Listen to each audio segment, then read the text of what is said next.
The Gatekeepers Engaging Pashtun Men for Gender Justice and Girls' Education, written by Dr. Aamir Jamal, communicates huge challenges involved in educating girls in the Pashtun regions of Pakistan.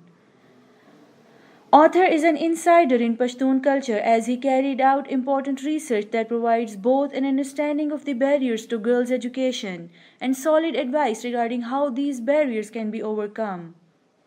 Educating girls is the most effective tool for building peaceful and sustainable communities.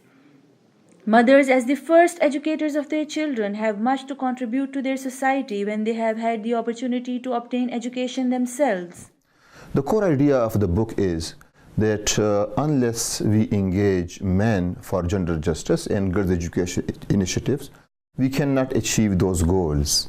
So what are the reasons? I try to find out the reasons for those big questions, that why girls' education is still going through such a huge challenges. The literacy rate of girls in some of the Pashtun areas is 13%. So I try to respond to those questions, and I try to find out that why there is such a negative perception of people who are actually working in these areas, non-governmental organizations. So I try to find responses to those questions. The perception of women is constructed in the context of Pashtunwali and rigid religious interpretations. Men express their masculinity through aggressive behavior, whereas women are expected to be passive and loyal and to avoid bringing shame to the community.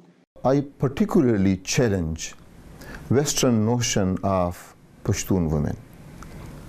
I particularly challenge that imagery that Pashtun woman is submissive. She is loyal, and she is the typical third world woman, which is miserable and poor. I challenge that notion. I mention in this book that there is a drastic negative perception of NGOs. Yeah, some NGOs, they think they are good in terms of they are doing work in infrastructure development and buildings and some other issues. But when it comes to touching their socio-cultural religious aspect of their lives, then there is a significant challenge. There is a significant mistrust among the community. I find out that our NGOs, Angels of Mercy, they are considered smiling Western invaders. Findings of this study suggest that even in a patriarchal Pashtun community, there are men who do not support unjust cultural practices and are looking for more just and ethical alternatives. Some participants of the present study also showed deep concern about gender discrimination and its negative consequences for their communities.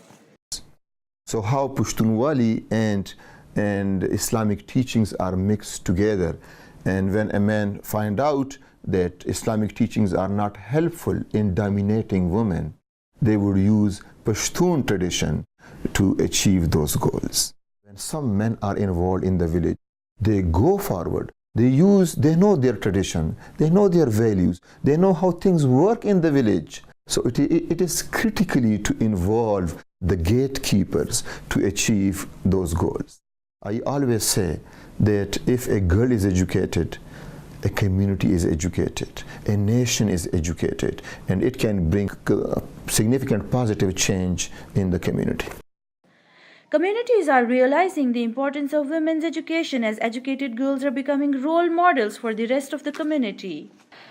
However, during the Cold War era and Afghan Jihad, newly introduced rigid interpretations of scripture banned activities of women outside the home, and thereby took away those much-needed liberating moments that had been playing positive, empowering role in their social well-being.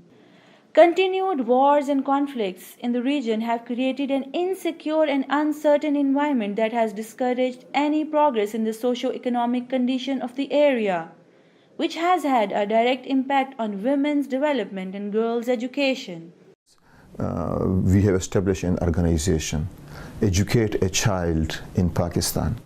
Through this organization, we are supporting Pashtun men across the globe, are supporting girls' education and sponsoring and helping out families, especially those who are orphaned, whose parents are killed due to wars and disasters and all that.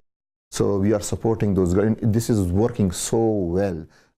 This study makes an urgent call for enhancing the political will of central and provincial governments as well as the political elite in support of girls' education. Understanding and utilizing this strength of Pashtun women is a significant lesson for policymakers and practitioners working in the area of gender justice, girls' education, and other welfare programs.